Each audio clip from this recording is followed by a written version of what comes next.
Allô? Alors, oui, Nous t'écoutons. d'accord. Sœur Ingrid, tu as compris pourquoi j'ai souhaité qu'on apporte un éclairage par rapport au sang de Jésus? Oui. Non, oui, non, je vais. D'accord. C'est par rapport au rôle du sang de Jésus. Le rôle du sang de Jésus dans la parole de Dieu n'est pas associé à une protection. D'accord. Parce que dans ta prière, tu disais que la maison de notre sœur soit aspergée du sang de Jésus. Donc, je crois que derrière ça, en fait, c'était pour demander la protection et la bénédiction de Dieu. Oui, la protection et la bénédiction de Dieu n'est pas dans le sang de Jésus, parce que le sang de Jésus a un autre rôle dans la parole du Seigneur. Donc, déjà, à la base, on sait dans Exode 12 comment le Seigneur avait demandé au peuple d'immoler un agneau. Exode chapitre 12, d'immoler un agneau et de mettre le sang sur les linteaux des portes. Exode chapitre 12. Donc, on peut prendre Exode chapitre 12. On peut regarder déjà le verset. Le verset 3 dit: Parlez à toute la communauté d'Israël et dites: le 10 de ce mois, on prendra un agneau pour chaque famille, un agneau par maison. Si la famille est trop peu nombreuse pour un agneau, on le prendra avec son voisin le plus proche de la maison.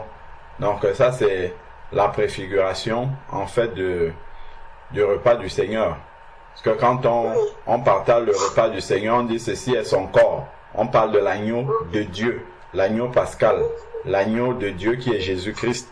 Et on dit qu'on le prend avec son plus proche voisin. Donc il y a l'image déjà de l'église de proximité, l'église de maison. Les voisins se réunissent entre eux pour prier le Seigneur. Bon, donc selon le nombre de personnes, vous repartirez cet agneau d'après ce que chacun peut manger. Ça sera, verset 5, un agneau sans défaut, âgé d'1 an. Vous pourrez prendre un agneau ou un chevreau. Bon, donc ça c'est l'institution de la Pâque, donc je vais nous économiser la lecture. Descendons un peu plus bas. Donc, si nous prenons le verset 11, voici comment vous le mangerez, l'agneau. Une ceinture à vos reins, vos sandales aux pieds et votre bâton à la main, et vous le mangerez à la hâte. C'est la Pâque de l'Éternel. Ensuite, maintenant, verset 12. Il est écrit: cette nuit-là, je parcourrai le pays d'Égypte et je frapperai tous les premiers-nés du pays d'Égypte, depuis les hommes jusqu'au bétail, et j'exercerai des jugements contre tous les dieux de l'Égypte. Je suis l'Éternel. Verset 13 maintenant à propos du sang. Le verset 13 dit: le sang servira de signe.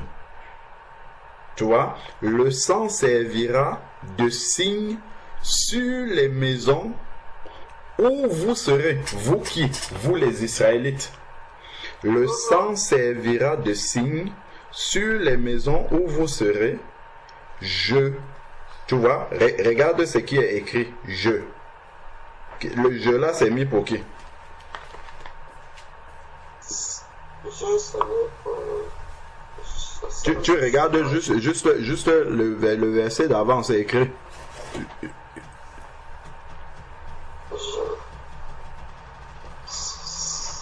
C'est pas mieux pour Jésus. Comment? Là, c'est pas pour Jésus, là. Oui, regarde, je relis le verset 12. Cette nuit-là, je parcourais. C'est qui parcourait? Le jeu là. Attends. Si on revient...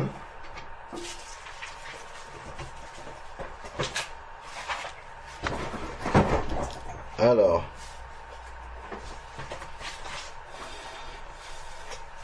Donc, qui est en train de parler même déjà? Je vais reprendre la lecture au verset 5 pour qu'on comprenne bien. Donc, je continue. On a dit ça sera un agneau sans défaut. Verset 6. Vous l'aurez en garde jusqu'au 14e jour de ce mois. Et toute l'assemblée de la communauté d'Israël l'immolera entre 2 soirs. On prendra son sang, le sang de l'agneau, et l'on en mettra sur les 2 poteaux et les linteaux de la porte des maisons où on mangera. D'accord? Ensuite, il dit au verset 8, cette nuit-là, cette même nuit, on mangera la chair, on la mangera rôtie au feu avec les pains sans levain et les herbes amères. Donc, on ne le mangera pas à demi-cuit, mais bouilli, ainsi de suite. Bon, ensuite, maintenant, le verset 11. Regarde ce qui est dit au verset 11. Hein. Voici comment, on a lu tout à l'heure, voici comment vous le mangerez, une ceinture à vos reins, vos sandales aux pieds et votre bâton à la main, et vous le mangerez à la hâte. C'est la Pâque de qui? Pascal Jésus. Non, on lit juste le verset. La fin du verset dit, c'est la Pâque. Qu'est-ce qui est écrit? Exode 12, verset 11, la fin. Je parle de la Bible là.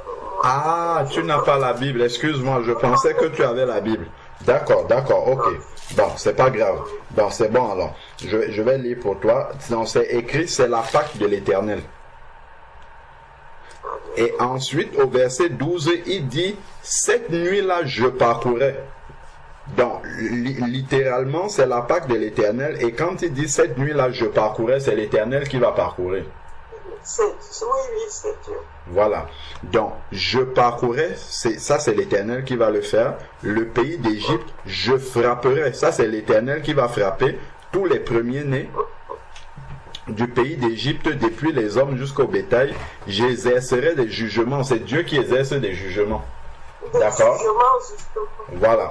Donc, j'exercerai des jugements contre tous les dieux de l'Égypte. Je suis l'Éternel. C'est ce que Dieu dit. Je suis l'Éternel. Ensuite, maintenant, il dit, le sang vous servira de signe sur les maisons où vous serez. Je verrai le sang. Dans le jeu là, c'est toujours l'Éternel qui parle. Je verrai le sang, l'Éternel, je passerai de dessus, et il n'y aura pas sur vous de fléau destructeur quand je, l'Éternel, frapperai le pays d'Égypte.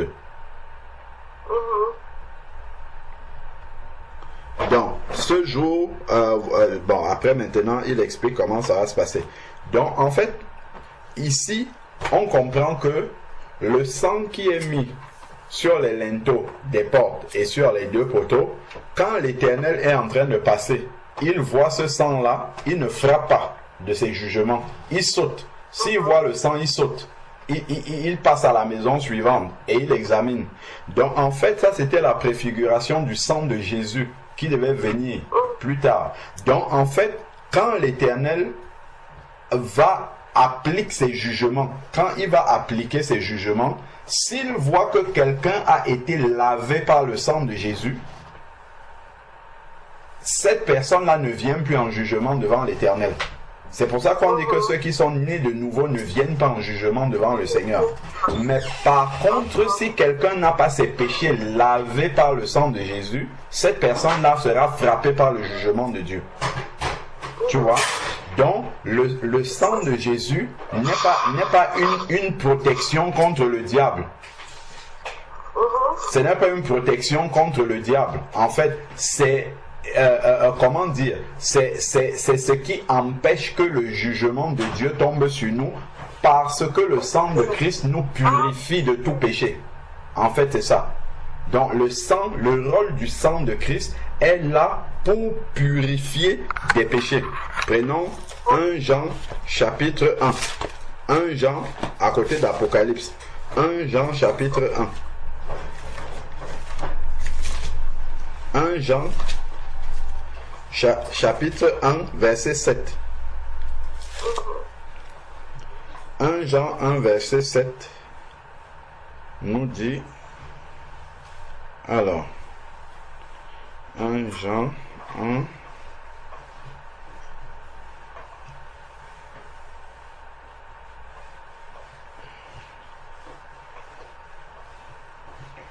alors 1 Jean 1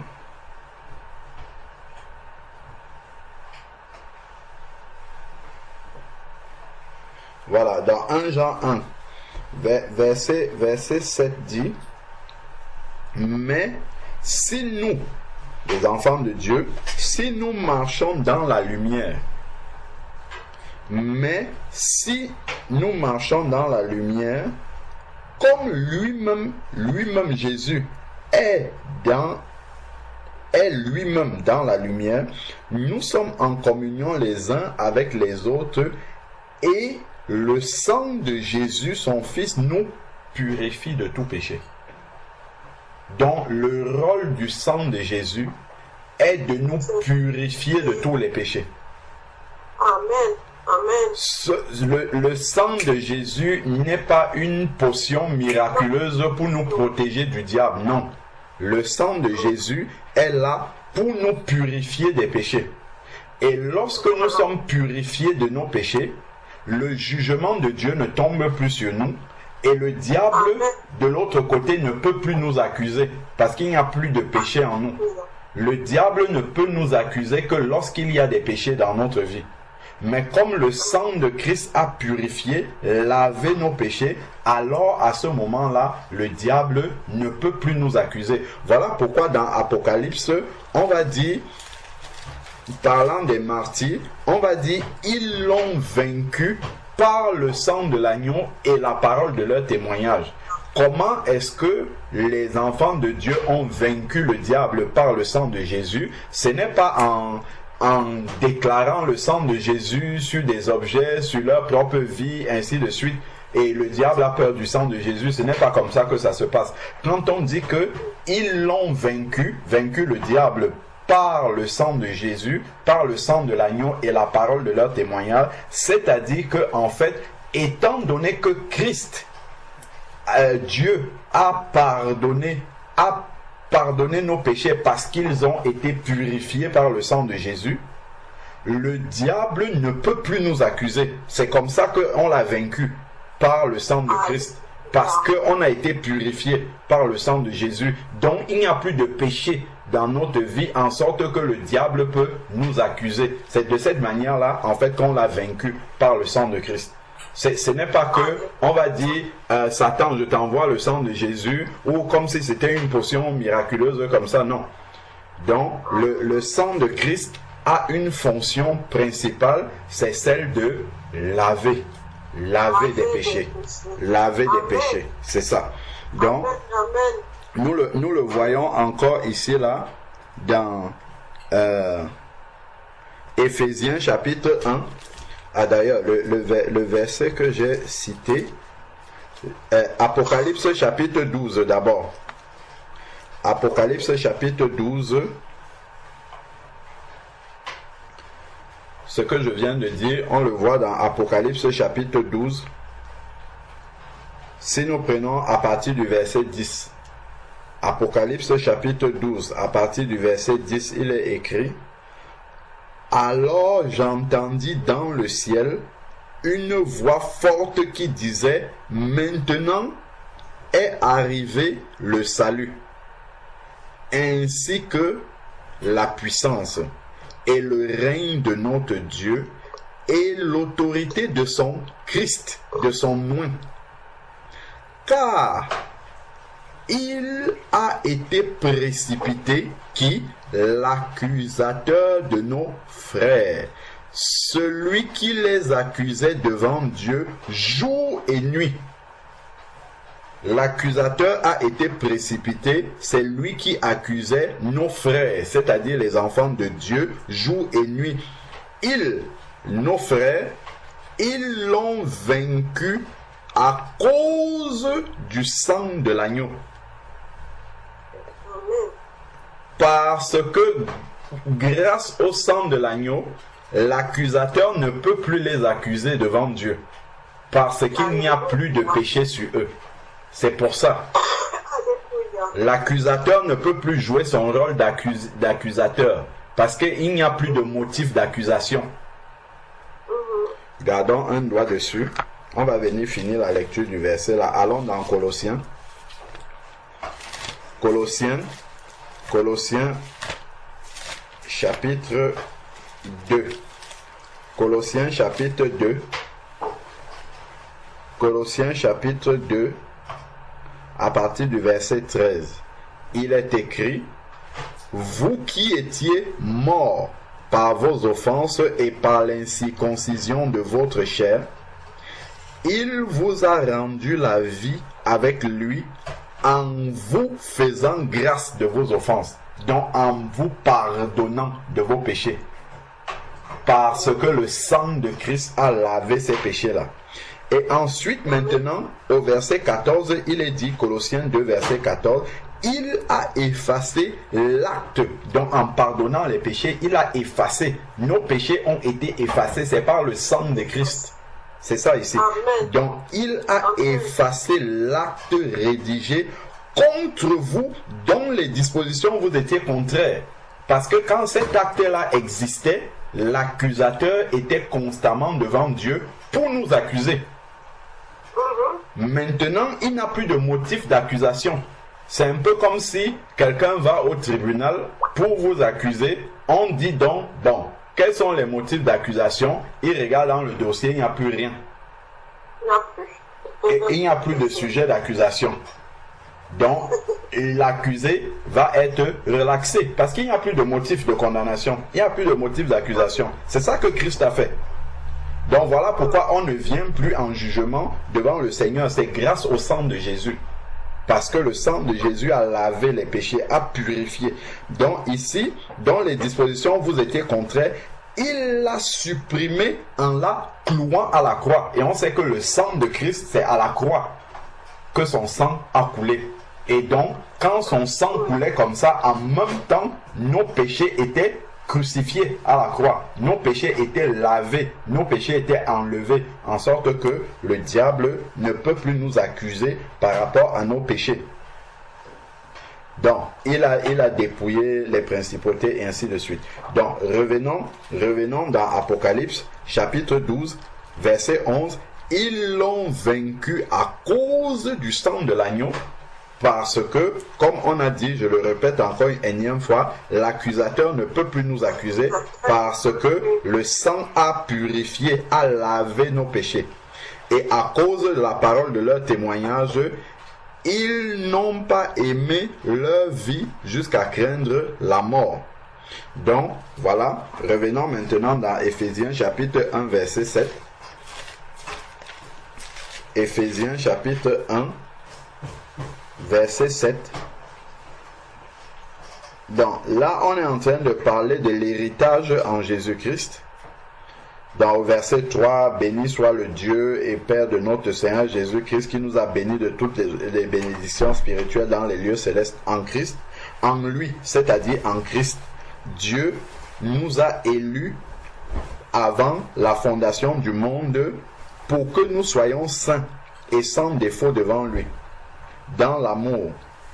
Il nous a prédestinés par Christ à être adoptés selon le dessein bienveillant de sa volonté et pour célébrer la gloire de sa grâce qu'il a accordée en son bien-aimé. Verset 7 qui nous intéresse. En lui, en Jésus, nous avons la rédemption. La rédemption. Par le sang, par son sang. Par le sang de Christ, nous avons la rédemption. Le pardon des péchés par le sang de Christ. Voilà le rôle du sang de Christ. C'est qu'il pardonne les péchés en sorte que le diable ne peut plus nous accuser et donc Dieu ne nous châtie plus. Et donc les jugements de Dieu ne tombent plus sur nous. C'est de cette manière-là. C'est à cela que c'est le sang de Jésus, selon la richesse de sa grâce. Donc, voilà comment est-ce que le sang de Jésus intervient pour nous purifier. Donc, regardons Hébreux chapitre 9, verset 14 également. Hébreux chapitre 9, verset 14. Hébreux 9, 14. Il est dit, si je prends à partir du verset 13, « Car si le sang des boucs et des taureaux et la cendre d'une génisse qu'on répand sur ceux qui sont souillés les sanctifie, c'est-à-dire les met à part pour Dieu, de manière à purifier la chair. » Ça, c'est ce qui se passait dans l'ancienne alliance. Maintenant, le parallèle, c'était l'ombre des choses à venir. Maintenant, le parallèle dans la nouvelle alliance, combien plus le sang de Christ, qui par l'Esprit éternel s'est offert lui-même sans tache à Dieu, purifiera-t-il notre conscience des œuvres mortes pour que nous servions le Dieu vivant. Voilà encore un rôle du sang de Christ. Le sang de Christ, parce qu'il a purifié nos péchés, il purifie aussi notre conscience. Parce que lorsque nous étions pécheurs, nous avons fait des choses qui sont tellement désagréables à Dieu, des choses qui sont outrageuses à Dieu, que si tu veux seulement te souvenir de ta vie passée, tu ne peux même pas adresser une prière à Dieu. Tu ne peux même pas te mettre pour parler de Dieu, comme nous sommes en train de faire là. Si chacun veut considérer ce qu'était sa vie passée. Mais c'est le sang de Christ, en nous purifiant de nos péchés, en nous lavant, à nettoyer notre conscience aussi. C'est-à-dire que ces œuvres mortes que nous avions pratiquées quand on ne connaissait pas Dieu, on a toujours le souvenir de ça, mais il n'y a plus la culpabilité en nous. Ça a lavé la culpabilité. C'est le souvenir de ce que nous avons pratiqué dans notre vie passée est là simplement pour nous aider à savoir d'où le Seigneur nous a pris, afin que nous célébrions sa gloire tous les jours, parce que nous réalisons la profondeur de l'abîme du péché dans lequel il est venu nous prendre, et ensuite aussi que ça puisse nous servir de témoignage. Mais notre conscience, par le sang de Jésus, a été purifiée de toute culpabilité, parce qu'on sait que le sang de Jésus a lavé nos péchés. Quand tu laves un vêtement, les taches ne restent pas, les taches partent. Les taches sont enlevées. C'est comme si les taches là n'ont jamais existé sur le vêtement. Donc, c'est ça le rôle du sang de Jésus, ici là. Donc, et maintenant que notre conscience a été purifiée par le sang de Jésus, donc nettoyée de la culpabilité d'avoir commis ces actes odieux dans notre ancienne vie par rapport à Dieu, là maintenant notre conscience est libérée pour que nous puissions servir Dieu avec une bonne conscience, sachant que Dieu nous a pardonné et ne nous réclame plus les péchés que nous avions commis dans notre vie passée. Il a dit que nous ne venons plus en jugement devant lui, mais on est passé de la mort à la vie. Donc, voilà vraiment le rôle du sang de Jésus. Donc, regardons 1 Pierre chapitre 1 verset 19. Donc, c'est après Hébreu. 1 Pierre 1 Pierre 1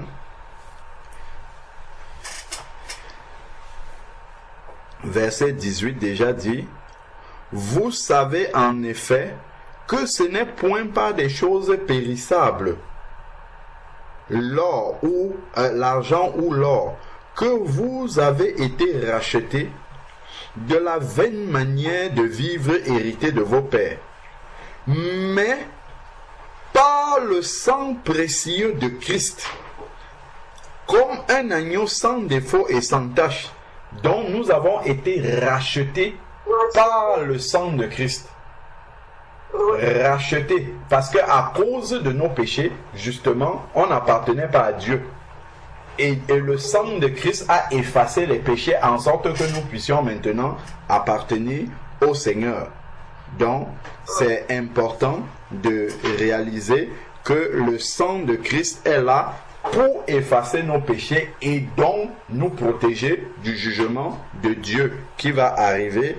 Le sang de Christ n'est pas une arme de combat spirituel au sens où on va invoquer le sang de Christ comme ça de manière surnaturelle et ça va produire quelque chose. Non, c'est pas des prières qui existent dans la parole de Dieu. Les apôtres n'ont jamais prié en prononçant le sang de Jésus, en mettant des objets dans le sang de Jésus, des choses comme ça. Non.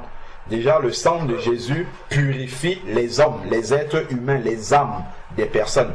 Donc, ça s'adresse uniquement aux êtres humains. Déjà, le sang de Jésus est là pour agir sur les êtres humains, pour les sanctifier, c'est-à-dire les mettre en dehors du jugement de Dieu par le pardon des péchés. Ça, c'est le rôle du sang de Jésus. Par contre, maintenant, le nom de Jésus est là pour tout. Le nom de Jésus, on prie déjà au nom de Jésus. Le nom de Jésus peut nous protéger. Nous pouvons chasser un démon au nom de Jésus. Donc le nom de Jésus est là pour ça. Nous pouvons obtenir la guérison au nom de Jésus. Tout ce que nous demandons en son nom, cela nous sera accordé. Donc nous pouvons demander la protection de la maison de notre sœur qui va accueillir la retraite au nom de Jésus. Donc nous demandons les choses au nom de Jésus, pas par le sang de Jésus. C'est au nom de Jésus que nous demandons cela. Donc, si nous voulons parler de la protection, nous demandons aux anges de l'Éternel de camper autour de cet endroit-là au nom de Jésus. Donc, les anges vont obéir au nom de Jésus pour venir camper et apporter la protection. Donc, voilà la prière qui est conforme à la parole de Dieu, mais le sang de Jésus, lui, il est là pour le pardon des péchés. Donc, il est là pour le pardon des péchés afin que nous ne soyons plus accusés par le diable et donc que nous ne passions plus en jugement devant le Seigneur. Amen. Amen. Merci beaucoup, frère, de m'avoir éclairé, de nous avoir éclairé. J'espère que tu vas mettre ça sur le forum pour que tout le monde entier écoute ça. Parce qu'il n'y a pas que moi qui prie en disant que asperger le sang de Jésus dans des maisons. Je crois que les gens qui sont encore dans l'ignorance, ils prient souvent comme ça, sans savoir. Et je crois qu'à partir d'aujourd'hui, j'ai compris que oui, le sang de Jésus, c'est seulement pour les êtres humains et non pour les objets. Donc voilà, que si on a marqué, c'était juste pour un signe devant une porte ou quoi que ce soit. Mais c'était pas pour protéger la maison, mais c'était pour protéger les êtres humains, de les laver, les purifier des péchés, c'est tout. Amen. Donc, beaucoup de gens prient souvent que le sang de Jésus, il faut asperger le sang de Jésus partout. J'asperge, j'invoque, j'asperge tout. les gens ont l'habitude de prier comme ça. Et moi, j'ai prié aussi comme ça. Je ne savais pas que, en fait, c'est aujourd'hui que je suis vraiment éclairée et ça me va droit au cœur. Donc, voilà.